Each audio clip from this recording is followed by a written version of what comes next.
эрүүл мэндийн яам үзүүлж байна. COVID-19-ийн талаарх эрүүл мэндийн яамнаас явуулдаг ээлжит мэдээллийн цаг эхэлж байна. За энэ ээлжит мэдээллийнхээ цагаар зоонозын өвчин судлалын үндэсний төвийн захирал цаг бадрах дарга битээр энэ халдвар гүйцэтгэлийн талаар ярилцах юм аа. За ер нь бол дэлхий дээр 90 мянган эмнэлгийн ажилтан халдвар авч 270 нь одоо эмдсэн гэсэн юм тоо баримттай байгаа. Тэгээд энэ эмнэлгийн ажилчдыг эрсдлээ сэргийлэхийн тулд хаана одоо халдвар эрсдэл өндөр байна гэсэн дэлхийн нийт болон судалгаанууд байна. Тухайлбал энэ Ухаан хотын нэг 2 эмнэлэг дээр хийсэн судалгаа байгаа. За энэ судалгааны үр дүнгээр бол хамгийн өндөр эрсдэлтэй байгаа орчин бол хамгаалтын хувцас тайлж байгаа өрөө байна гэсэн ийм судалгаа байна. Тэгээд мөн одоо бусад газруудад ариун цэврийн өрөөнд бол өндөр эмнэлгийн задгаа хэсгүүдэд бол дунд зэргийн эрсдэлтэй байна гэдэг. Харин нөгөө өвчтөний өрөөнд бол арай бага эрсдэлтэй байна. Хүмүүс бодохдоо өвчтөн байгаа газар бол халдвар эрсдэл өндөр байна гэж боддог. Гэтэл тэнд байнгын халдвар гүйцэтгэл хийж байна. Агааржуулалтын тогтвол хийж байна. Дээрээс нь өвчтөн маань амны хаалт бусад хамгаалах хэрэгслүүдийг хэрэгжилж байгаа учраас бол халдвар эрсдэл бас бага байгаа юм байна. За тэгэхээр хамгаалтын хувцас тайлах өрөө хамгийн одоо маш өндөр эрсдэлтэй байна шүү дээ.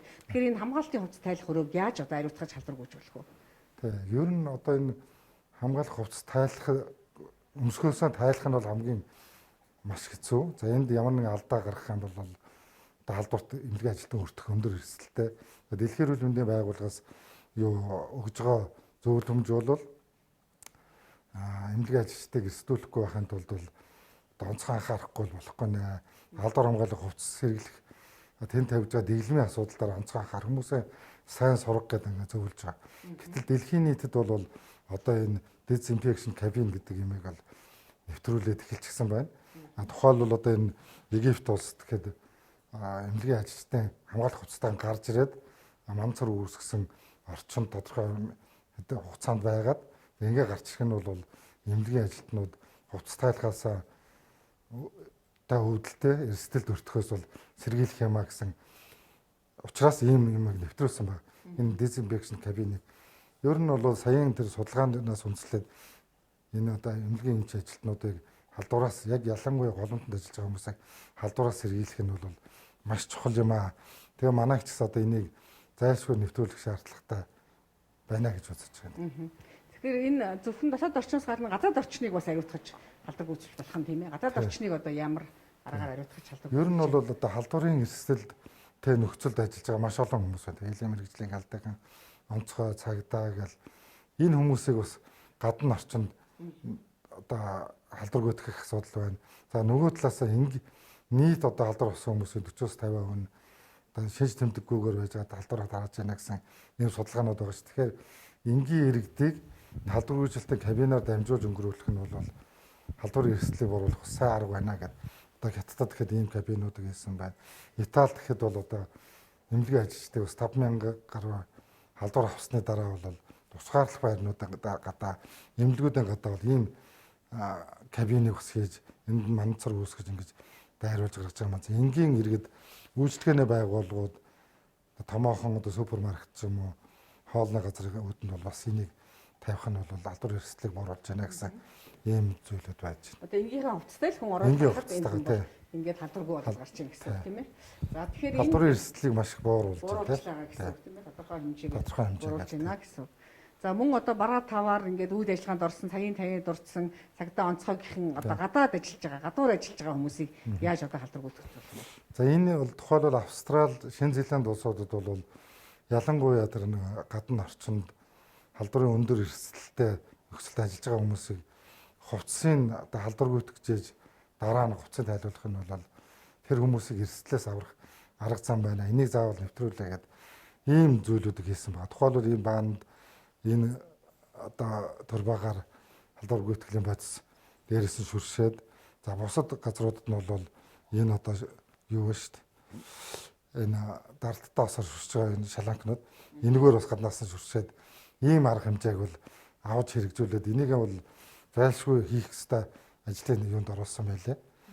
За төрөүний бас тэр гадна орчинд ч гэсэн одоо энэ чиглэлээр дэлхийн улс орнуудад маш олон төрлийн одоо нэвтрүүлэх цэгүүдийг л кабиныг дезинфекшн кабин гэдгийг хийж гэн 2 үетэй 3 үетэй юм уурт бүр одоо хамгийн боловсронгой гэхэд дэлгэцтэй энэ рүү хараад зогсохоор халууны нэмждэг эргээд одоо зогсох тонцор дээрээс нь ариутгын байцаар шүршдэг. За мөн одоо бас тусгай ламптай юм хаана вэ?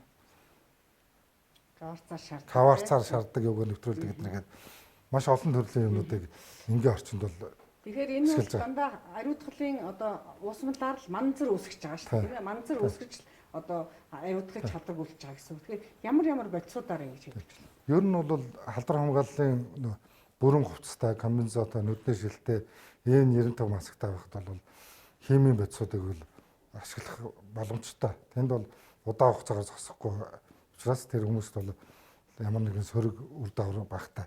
Энгийн нөхцөлд бол одоо нөгөө зөвхөн маскнаас өөр хамгаалах хэрэгсэл байхгүй хувцастайгаа явж байгаа тохиолдолд содон уус сулыг ашиглаж байгаа юм байна.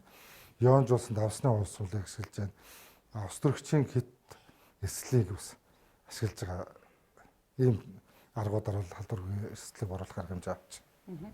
Саяхан өнгөрсөн 7 хоногт бид нар эрүүл мэндийн сайдаар ахлуулан COVID-19-ийн талаар бэлэн байдлын сургалт хийлээ. Олон одоо байгууллагууд оролцлоо тийм ээ. Тэнд бас эрүүл мэндийн сайд хаалтын хэлсэн үгэндээ онцлж шилжижсэн зүйл бол ер нь эмнэлгийн ажилчид цэрэг цагдаа энд ажиллаж байгаа хүмүүс өөрснөө халдвар авах эрсдэл байна. Тэгээ энэ хүмүүсээ одоо яаж халдваргүй нөхцөлд халдвар авахаас нь сэргийлэх вэ гэдэг энэ талаар одоо асуудал хөндөж исэн. Тэгэхээр энэний талаар одоо ямар арга хэмжээ авч байна? Энэ үзүүлэх сургуулийн дөнгөө хурал хийсний дараа бол эрүүл мэндийн сайдаас манай үндэсний төвд нэрсэлтэй орчинд ажиллаж байгаа хүмүүсийг эрсдэл дүртгөөс нь сэргийлэх талаар олон улсад ямар арга хэмжээ авч байна, ямар судалгаанууд байна, энийг яралтай одоо үзээд энэний дагуу тодорхой ажлуудыг зохион байгуулгээд за энэ манцар үүсгэж энэ аппарат ихэд хөсөөд манай хоёрт бол шууд тэр оройд нь хөрөнгө мөнгөний асуудлыг шийдээд авч өгсөн байгаа. За тэгэхээр бол одоо бид нар бол саяын тэр хөсөөдд бол одоо яаж болох вэ гэхээр зүгээр энэ миний ойлгож байгаагаар энэ Египтийн эмнэлгийн шар бүсэд байгуулсан кабин бол бас боломжтой юм аа. Сайд бол бас ялангуяа өвчтөнтэй гардаа ажиллаж байгаа хүмүүсийнхээ эрсдэл бүртгүүлэх байх талаас бол онцгой анхаарах хэрэгтэй гэдэг.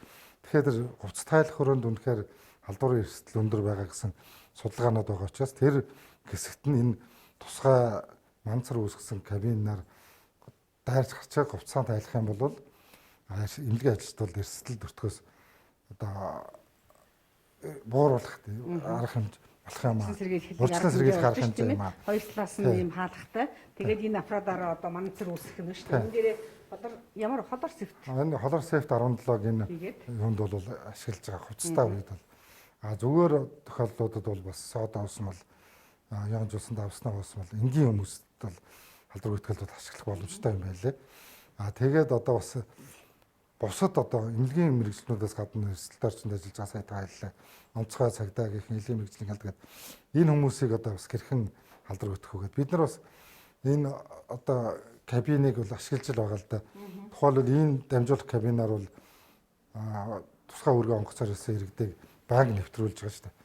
Ачаа хараатаа. Тэгээд энэ манцар үүссэн орчмоор дайрдах нь бол боломжтой. Гэхдээ тэр нь бол нэг л майхан байгаа. Одоо цаашдаа бол бид нар энийг бол боловсронгуй болгоо 3-4 онгоц ирэх юм бол 3-4-өөр нь тавьдаг байх хэрэгтэй. Одоо бол ганцхан нэг юуг л гуйлгын журмаар ашиглаад явж байгаа. Тэгэхээр энэ юм арга хэмжээ манцар үүсгдэг аппаратаараа манцар үүсгээд гадаад орчинд бол шүршиж бас болно шүү дээ. Гадаад орчинд бол одоо энэ хятад солонгост бол ийм аргуудыг хэрэгж шууд одоо говцны гаднаас шүршээд эдгээр бол амьсгалын замаа юунд өртөхөөргүйгээр өндөр хамгаалтын маск өмссөн байгаа учраас тэр байтхаа одоо ингээд бүр ялангуяа өвчтнүүдийн нус цэр бүх юмтай ажилбартаа яагаад ороход алдар авах эрсдэлтэй багт нь хормогч дээр өсөрсөн байх магадгүй гэхээр энийг бол шууд гаднаас нь шүршиж зөөлөн одоо даралтаар шүрсэж байгаа ийм арга хэмжээнд байгаа. Гэхдээ одоо бас эрүүл мэндийн яамнаас барьж байгаа за мөн мэрэгжлийн байгууллага бидний хувьд бодож байгаа юм бол шүршихийн нь бол бас тэр болгон гадаад орчиндөө хий. Долоод орчиндөө бол манцар үүсгээд ингэх нь бол одоо ач холбогдолтой юм аа. Тэгэхээр ер нь үйлчлэгээний байгууллагуудаас гэсэн энийг нэвтрүүлэх нь зүйтэй гэсэн юм явж. За Оросын холбооны улсад бол одоо шууд бас ингээд шүршээд халдвар хүргэж байгаа тохиолдлууд байгаа. За одоо бас ийм одоо манцар үүсгдэг аппаратуудыг бол янз бүрийн улсуудад үйлдвэрлэж байгаа юм байна. Тэгэхээр бол энэ бол давсны хэмжүүлсэн улс сүмлийн ураар тэр бүх энэ халдвар хөтөлийн кабиныг бол шүршээд энэ дундуур нь бол гарах нь эрсдлийг бууруулах юм аа гэж. За Одоо энэ давс содын усандаар бол манай энгийн одоо супермаркетууд бол энэ аргыг нэвтрүүлж болох юм биш үү тийм ээ? Маш үр дүнтэй энгийн иргэдийн томоохон хоолны газар том супермаркетуудын гадаа ийм кабин байлгачаад тэгээд ингэх юм халдвар хөтөлөлд бол халдварын эрсдлийг бууруулах өндөр ач холбогдолтой. За хувцастай тохиолдолд бол энэ жавлын холбор килингээ бусад халдвар хөтөлийн бодисуудыг бол ашиглаж байгаа юм байна. Энэ хэрэгжилж байгаа бодисууд бол бүгд манай оронд одоо байгаа чөлөөтэй бид нар хэрэгжилж бодох юм бодисууд байна. За өнгөрсөн 7 хоногт зохион байгуулагдсан COVID-19 дадлаг сургалтын дараа за дэлхийн нийтэд хэрэглээд байгаа халдварын эрсдлийг бууруулахад ашиглаж байгаа манцар үүсгэж хангах асуудлыг бол эрүүл мэндийн сайд шийдвэрлсэн. За энэний дагуу бид манцар үүсгчийг ямар орчинд хаана яаж хэрхэн хэрэглэх талаар бол олон улсад хийгдсэн судалгаануудыг үндэслэн арга хэмжээ авч байгаа нь бол нэлээд үр дүнтэй болж байна. Энийг зөвхөн одоо эрүүл мэндийн байгууллага төдийгүй онцгой байдал цагдаа бусад эрсдэлтэй орчинд ажилладаг хүмүүс олон нийтийн газруудад бол нэвтрүүлэх нь одоо зүйтэй максим дүгнэлтэнд хүрж байгаа. За нөгөө талаар өмнө хэрэгжүүлж байсан халдвар үйлчлэлтийн бүхэл арга хэмжээнүүдэд сайн эрчимжүүлэх, дадлаг сургалтыг сайн хийх, эмч мэрэгчлэтнийг ядраахгүй одоо байх нөхцөл зохион байгуулалтаар хангах талаар бол анхааран ажиллаж байна. За ингээ үзүүлэх сургуулийн одоо үр дүнг маш хурдан амьдрал нэвтрүүлж хэрэгжүүлж байгаа танд баярлалаа. Ингээ та бүхэнд баярлалаа. Монгол улсын эрүүл мэндийн яам.